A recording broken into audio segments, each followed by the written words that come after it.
Hello നമസ്കാരം. ഇന്നത്തെ ഈ വീഡിയോയിൽ ഒരു പിക്ചർ എങ്ങനെ MS വേർഡിലേക്ക് ഇൻസേർട്ട് ചെയ്യാമെന്നതിനെ കുറിച്ചാണ് പറയാൻ പോകുന്നത്. ഇപ്പോൾ ഞാനിവിടെ ഒരു CV ഓപ്പൺ ആക്കി വെച്ചിട്ടുണ്ട്. ഇതിൽ ഒരാളുടെ പ്രൊഫൈൽ പിക്ചർ റൈറ്റ് സൈഡിലായിട്ട് ഇൻസേർട്ട് ചെയ്തിട്ടുണ്ട്. എങ്ങനെ ഒരു പ്രൊഫൈൽ പിക്ചർ അല്ലെങ്കിൽ ഏതെങ്കിലും തരത്തിലുള്ള മറ്റു ഫോട്ടോകൾ MS വേർഡ് ഡോക്യുമെൻറ്റിലേക്ക് ഇൻസേർട്ട് ചെയ്യാമെന്ന് നോക്കാം. ആദ്യമായി ഞാൻ ഇവിടെ കൊടുത്തിരിക്കുന്ന ഈ ഫോട്ടോ ഞാൻ ഡിലീറ്റ് ചെയ്യുകയാണ്. ഇനി എങ്ങനെ ഒരു ഫോട്ടോ ഇൻസേർട്ട് ചെയ്യാമെന്നത് നമുക്ക് ആദ്യം മുതലേ നോക്കാം. അതിനുവേണ്ടി ഫസ്റ്റ് ഇൻസേർട്ട് ടാബിൽ പോവുക. അതിൽ പിക്ചർ എന്ന ഓപ്ഷൻ സെലക്ട് ചെയ്യുക. അപ്പോൾ ഏത് ഫോട്ടോയാണോ ഇൻസേർട്ട് ചെയ്യാൻ ഉദ്ദേശിക്കുന്നത് അത് സെലക്ട് ചെയ്ത ശേഷം ഇൻസേർട്ട് കൊടുക്കുക. ഇപ്പോൾ നമ്മൾ സെലക്ട് ചെയ്ത ഫോട്ടോ നമ്മുടെ പേജിലേക്ക് ഇൻസേർട്ട് ആയിട്ടുണ്ട്. ഇപ്പോൾ നമുക്ക് നോക്കിയാൽ അറിയാം, ഇത് വലിയൊരു ഫോട്ടോയാണ്. ഇതിൻ്റെ കോർണറിൽ പിടിച്ചുകൊണ്ട് നമുക്കൊന്ന് റീസൈസ് ചെയ്ത് ചെറുതാക്കാം. ഇപ്പോൾ നമ്മുടെ ഈ പിക്ചർ ഇരിക്കുന്നത് ലെഫ്റ്റ് സൈഡിലാണ്. റൈറ്റ് സൈഡിലേക്ക് മാറ്റി സെറ്റ് ചെയ്യുന്നതിന് വേണ്ടി ഫോർമാറ്റ് ടാബിലെ പൊസിഷൻ എന്ന ഓപ്ഷൻ സെലക്ട് ചെയ്യുക. ഇവിടെ നമുക്ക് പിക്ചർ ഇൻസേർട്ട് ചെയ്യേണ്ട 9 പൊസിഷൻസ് ഉണ്ട്. അതിൽ നമുക്ക് വേണ്ടത് ടോപ്പ് റൈറ്റ് എന്ന പൊസിഷനാണ്. ഇവിടെ ഞാൻ സെലക്ട് ചെയ്യുകയാണ്. ഇനി ഈ പിക്ചർ മൗസ് ഉപയോഗിച്ച് ഡ്രാഗ് ചെയ്ത് ഒരൽപ്പം റീസൈസ് ചെയ്ത് കറക്റ്റായിട്ടുള്ള പൊസിഷനിലേക്ക് കൊണ്ടുവന്ന് വെക്കാവുന്നതാണ്.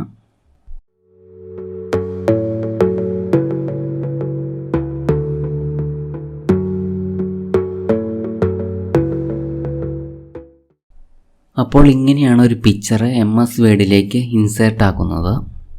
ഇനി ഈ പിക്ചറിന് പലതരത്തിലുള്ള എഫക്റ്റുകളും സ്റ്റൈലുകളും ഒക്കെ കൊടുക്കാവുന്നതാണ്. അതെങ്ങനെയാണ് എന്ന് നോക്കാം. പിക്ചർ സെലക്ട് ചെയ്ത ശേഷം ഫോർമാറ്റ് ടാബിൽ പോവുകയാണെങ്കിൽ ഒരുപാട് പിക്ചർ സ്റ്റൈലുകൾ നമുക്കിവിടെ കാണാൻ കഴിയും. ഇവിടെ ക്ലിക്ക് ചെയ്യുകയാണെങ്കിൽ കൂടുതൽ പിക്ചർ സ്റ്റൈലുകൾ നമുക്കിവിടെ കിട്ടുന്നതാണ്. ഇവിടെ ഓരോ പിക്ചർ സ്റ്റൈലുകളും നമുക്കിങ്ങനെ മാറ്റി മാറ്റി നോക്കാം.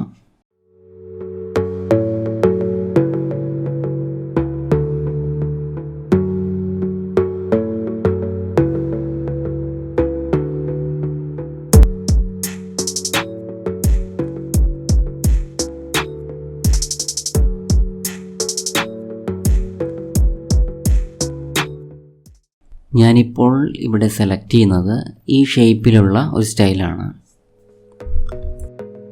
ഇനി ഈ പിക്ചറിൻ്റെ ബോർഡർ കളറിൽ വൈറ്റിന് പകരം വേറെ ഏതെങ്കിലും കളർ കൊടുക്കണമെങ്കിൽ ഫോർമാറ്റ് ടാബിലെ പിക്ചർ ബോർഡർ എന്ന ഓപ്ഷനിൽ പോവുകയാണെങ്കിൽ ഇതേപോലെ വേറെ പലതരത്തിലുള്ള കളറുകൾ നമുക്ക് ഇവിടെ നിന്ന് സെലക്ട് ചെയ്യാവുന്നതാണ്.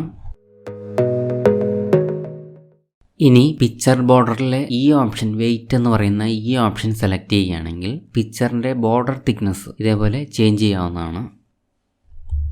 ഇനി പിക്ചറിന് ഔട്ട്ലൈൻ വേണ്ട എങ്കിൽ നോ ഔട്ട്ലൈൻ എന്ന ഓപ്ഷൻ സെലക്ട് ചെയ്താൽ മതിയാവും.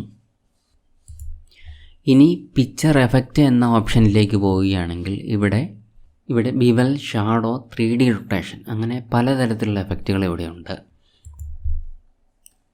ഏറ്റവും ആദ്യം കാണുന്ന പ്രീസെറ്റ് എന്ന ഓപ്ഷനിൽ പോവുകയാണെങ്കിൽ പലതരത്തിലുള്ള ഇതേപോലുള്ള എഫക്റ്റുകൾ നമുക്ക് പിക്ചറിന് കൊടുക്കാൻ കഴിയും.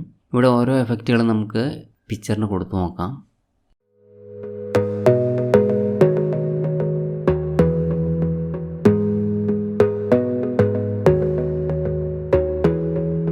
ഇനി എഫക്റ്റുകളൊന്നും വേണ്ട എങ്കിൽ ഈ കാണുന്ന നോ പ്രീസെറ്റ് എന്ന ഓപ്ഷൻ കൊടുത്താൽ മതിയാകും.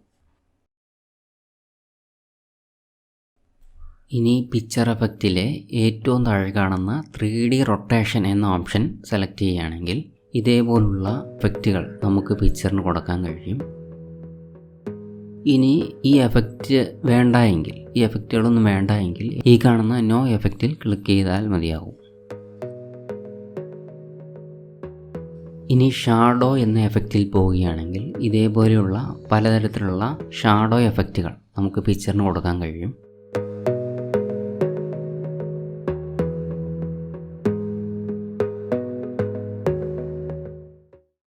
ഇനി ഈ എഫക്റ്റ് വേണ്ട എങ്കിൽ ഏറ്റവും ടോപ്പിൽ നോ ഷാഡോ എന്ന ഓപ്ഷൻ സെലക്ട് ചെയ്താൽ മതിയാവും. ഇനി ഈ കാണുന്ന പിക്ചറിൻ്റെ സ്ഥാനത്ത് വേറൊരു പിക്ചർ ചേഞ്ച് ചെയ്യണമെങ്കിൽ അതെങ്ങനെയാണ് ചെയ്യുന്നതെന്ന് നോക്കാം. ആദ്യം പിക്ചർ സെലക്ട് ചെയ്ത ശേഷം ഫോർമാറ്റ് ടാബിലെ ചേഞ്ച് പിക്ചർ എന്ന ഓപ്ഷൻ സെലക്ട് ചെയ്യുക.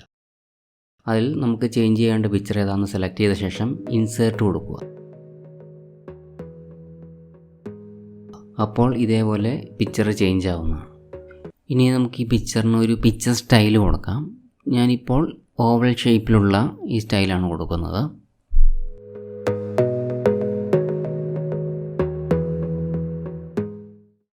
അതിനുശേഷം ഫോർമാറ്റ് ടാബിൽ റീസെറ്റ് പിക്ചർ എന്ന ഓപ്ഷൻ കൊടുക്കുകയാണെങ്കിൽ നമ്മുടെ പിക്ചർ നോർമലായിട്ട് തന്നെ കിട്ടും. എഫക്റ്റുകളൊന്നുമില്ലാതെ നോർമൽ സൈസിൽ നമുക്ക് കിട്ടുന്നതാണ്. അപ്പോൾ ഇങ്ങനെയാണ് ഒരു പിക്ചർ MS വേർഡിലേക്ക് ഇൻസേർട്ട് ചെയ്യുന്നതും സ്റ്റൈലും എഫക്റ്റൊക്കെ ചേഞ്ച് ചെയ്യുന്നതും.